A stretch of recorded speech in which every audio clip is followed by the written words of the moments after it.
Hey, what is up, everybody? I'm Owen Finch again. This is, and now we're gonna review Backlash 2006. This was the follow-up pay-per-view after WrestleMania.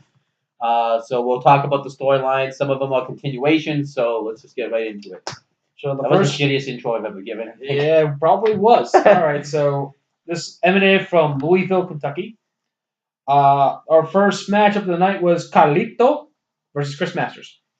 And obviously, should mention too. This was only a Raw branded pay-per-view. By the way. Since it's back when they did France, it was a pay-per-view. It's the first time. JR and Kane on Commentary, and obviously for our Spanish announce team, we have Carlos Cabrera and Hugo Savinovich. Yep. All right, so Carlito versus Chris Masters. They broke up as a team. We mentioned this last video. Yep. It was a fully official. Overall, good opening matchup. Yep. Carlito won, right? Yep. Person won. Kind of a dirty win, but yeah. And he was the face in the match, which was weird. Yep. Overall, some of my favorite spots. I like the buckle bomb spot. I liked the. I forgot about his handspring back elbow that he used to do. Yep. The moonsault. I know he didn't do it. Didn't do it really correctly, but that's fine. Chris Masters is really good at being hated. Yep. He went for the master lock. Carlito reversed it. Then he hit the backstabber and pinned him holding the ropes. Good opening matchup. I'll give that match 3 stars. It was a nice, solid 3-star match. I think it really showcased both men, their strengths and their weaknesses. It's a really shame, though, that none of them are in the company now. No, neither. Because Chris Masters is now Chris Adonis and GFW, and Carlito's working the Indies. Yep. All right. Next up, Maria backstage talking about who's going to win the triple threat. She botches who won the first match. Yeah. Just when Maria sucked. Well, she still, let's be honest, she still kind of sucks now, but not on the mic. And then Lita comes up, pretty much just proves that she was a slut. Yep. Okay, more slut shaming, and then next is Ric Flair faced Umaga. Oh, you talking about the match? Armando Alejandro Estrada. I'll let you talk about the match and why it was happening. All right, so basically Ric Flair came out the next night after WrestleMania saying such and such thing. Armando comes out, introduces Umaga. Umaga crushes Ric Flair, so now they're having a match here. Yep. More or less the same. This was a squash. Ric Flair put over Umaga, which was the right decision, obviously. I'm going to give this 2 1/4 because it wasn't really much of a match. But in terms of displaying Umaga, I thought it was really good. Yep. Ric Flair got very little offense, but I thought Flair put him over really well. And because Flair had obviously had nothing to gain from this win, so and obviously Flair's retired. Fortunately, Umaga is now dead. He's dead, yeah. And Mondo, we have no clue what happened to Mondo. We haven't tried to look it up. We have no idea what happened to him. Vince McMahon backstage performing his miracles. So this was doing the bread and the fishes. Yep. Shane was drinking the water. And Vince spills it. He's like, "I just walked on water." What did I just do? You just made a mess. No, I just walked on water.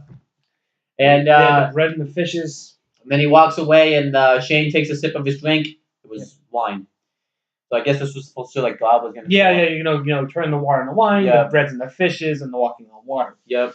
This was really fun. Yep. This was crazy Vince McMahon. This is just great. I'll put it like this: Vince McMahon to take the shittiest ideas. Yep. And just really go after him. I'll give him credit on that one. Mickie James was Trish Stratus for the women's title. This was a rematch from WrestleMania. Yep. They upped the craziness because Trish was dressing like Mickie now. She was pretty much trying to outdo Mickie. I thought this match was, for the 2 minutes that it was. Yeah. Fine, and then Trish Stratus, separated her shoulder legitimately, and match at the end, unfortunately. Yeah. Mickie James, I believe, got DQ because she choked her with her headband. Yeah. So it was a on the spot finish. So I think Mickie was supposed to win clean like at WrestleMania. Yeah, or something like that. Yeah. Or disqualification to change the feud. But obviously, because Trish got hurt, we had to cut the match short. So I can't really grade the match based on that. Because Trish got hurt. So, and it was a shame because I don't know.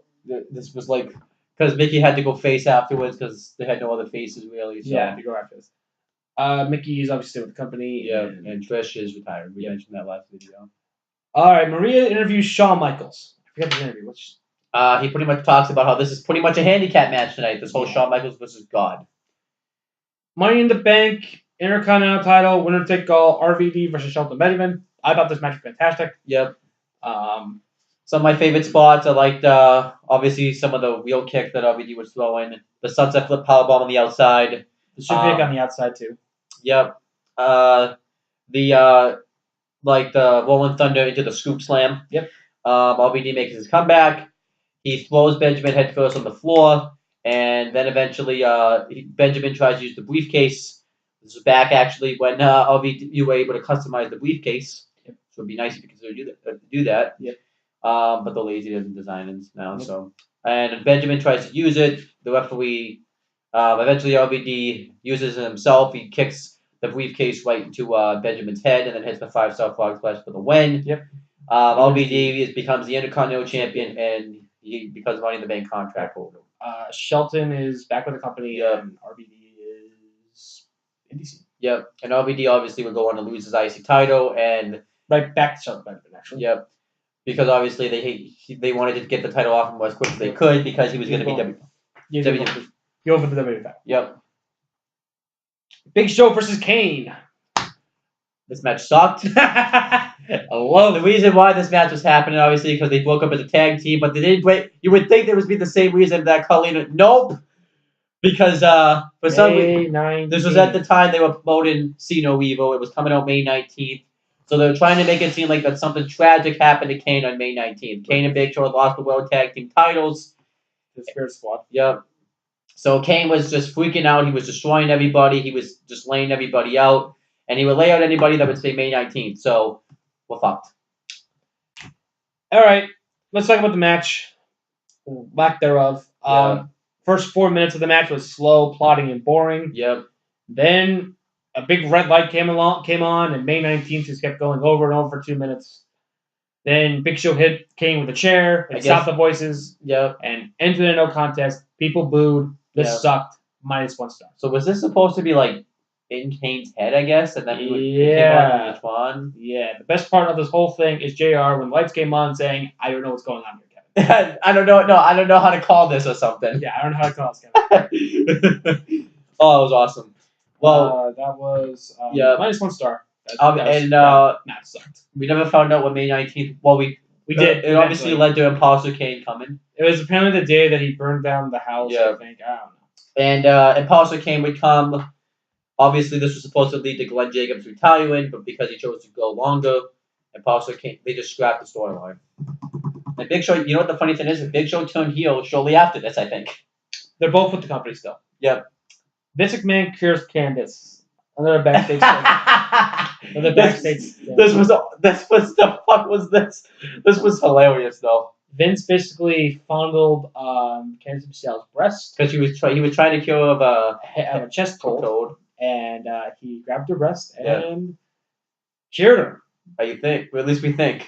And then Shane walked in like, "What are you doing? Come on, we have the match is next." He's like, "But wait, I gotta cure Candace." You can cure Candace after the match. And then he was and then he walks away, and Candace is just fucking laid out. She's just herself.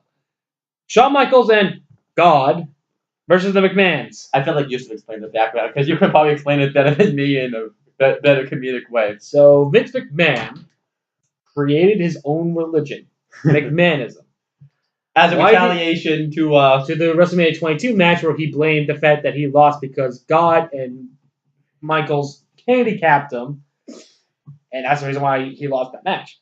So he does all these skits where he goes to church, he spits up holy water like Triple H, he says, "May God strike me down as I stand here before you," and Shane walks away. That was funny. You had Shane really just questioning what the hell is going on. They've never been to a church before. Yep. And Shawn Michaels, as we know, is major religious and all that shit. So God comes down to the ring.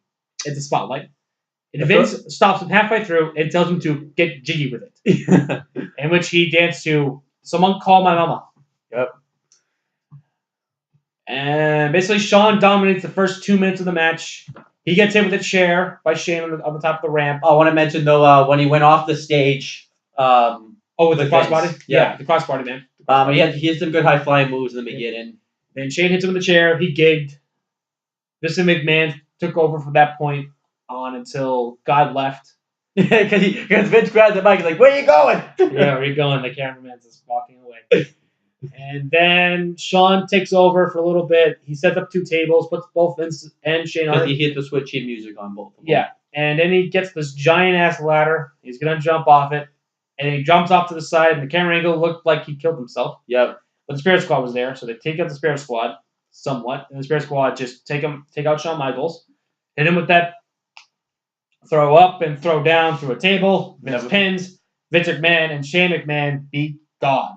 And Shawn Michaels. Another question I have. Is Vince going to go to hell because he did not put God over? That's a very interesting question. This match was a lot of hardcore fun, but the storyline is so fucking weird. Yeah. I'll give it a 3-star. Yeah. But that's about as best I can do. Because the match really wasn't bad. It's just that storyline. Why? Why, Vince? Why do you do Why does he want to do these? I gotta say though, like we said though, when we get if he takes a bad idea and he goes really over. He went with it. He ran with it. He tried to make it work. And he kind of did. So I still remember the storyline. Todd Grisham interviews John Cena. John Cena basically says, whether you like me or hate me, I'm still the champ, and I will be the champion at the end of the night. And that will continue on for like 10 more years. Yep. Matt Striker came out to basically waste time for the main event. So Matt Striker comes out. He insults Louisville, Kentucky, because obviously Louisville, Kentucky. Yeah, not Louis. And he insults them because they don't known to have white people coming out of that state. Apparently, these are his words, not mine. Yeah. So he has the smartest person from Kentucky to come out, and it's Eugene. Eugene comes out. He mocks Max Striker. He throws his booger in his mouth. Matt Striker says, "I bet you can't even spell your name." He goes to write his name on the chalkboard, and he wrote, "Matt Striker loves poop." Apparently, Matt Striker says poop isn't a real word. I don't know about that. Yeah. And then he throws a booger into Matt Striker, hits the stunner, runs off. Time waster, waste of time. Yeah, it sucked. Matt Striker, I gotta admit though, with his gimmick, he actually pulled it off pretty well. Eugene, the gimmick killed his career. Yep. Like I'm not just saying it's WWE. I mean his wrestling career. Yeah, Nick Dinsmore, who's just it stuck with him forever. Yeah. John Cena, Triple H, and Edge, triple threat match for the WWE title. I thought this match was really good. So the reason why this match was happening was because Cena had beaten H at Mania, and Triple H wanted a rematch, said that he only tapped out because he underestimated John Cena. So Edge is like, no, you already had your shot, now it's my turn, because he had defeated Mick Foley at WrestleMania in the hardcore match, so somehow it was made a triple threat match, they didn't really say how. So they would pretty much try to outdo each other because they would pin each other in various handicap matches, so this led to this match. Really good match. This is, like we said in the last video, this should have been the main event. This should have been the main event, yeah. With Edge as the champion.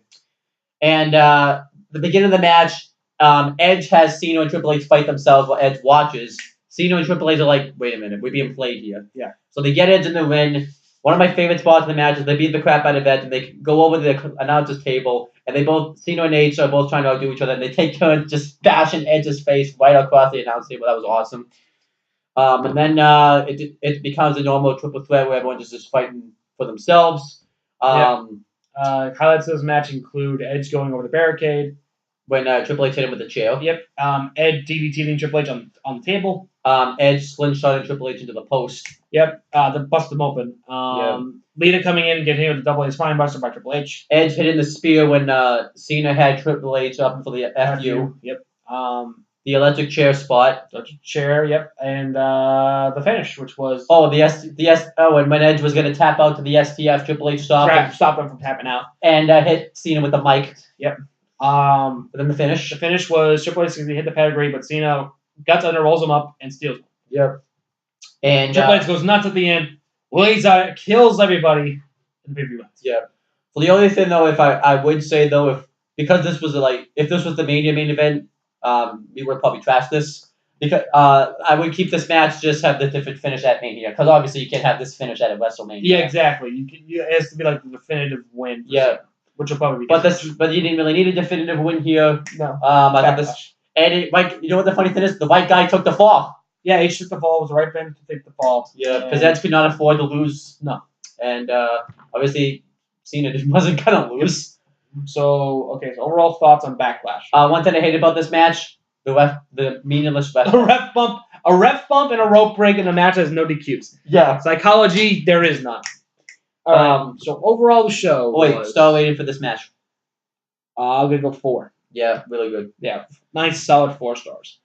And so Cena, pretty much Edge is out of his contract. Triple H is COO. Cena still is a part-timer. Yeah. Oh, we forget to mention. So Sean tired. God no longer exists in WWE. God's he's watching all of us right now. Mr. McMahon is backstage, and Shane's the GM. SmackDown. Yep. Matt Striker's obviously out of the company, and Eugene's out of the company too. Yeah. Okay. And the Spirit Squad. Everyone but Dolph is in the company. Yep. I don't know. I don't care about the rest of them. Everyone. I mean, you bots. Everyone but Dolph. Yeah. Yeah. Anyone. Overall thoughts on the show. Good show. I thought the show was kind of a thumbs in the middle show with a great main event. I'll just look at it. I think the opening match is good. Probably not enough to make the show really good though. Yeah. I would say probably thumbs in the middle show, 7 out of 10. Yeah. But the same as WrestleMania. It's a solid show. Yep. All right. We're gonna go out with you, the Great American Bash.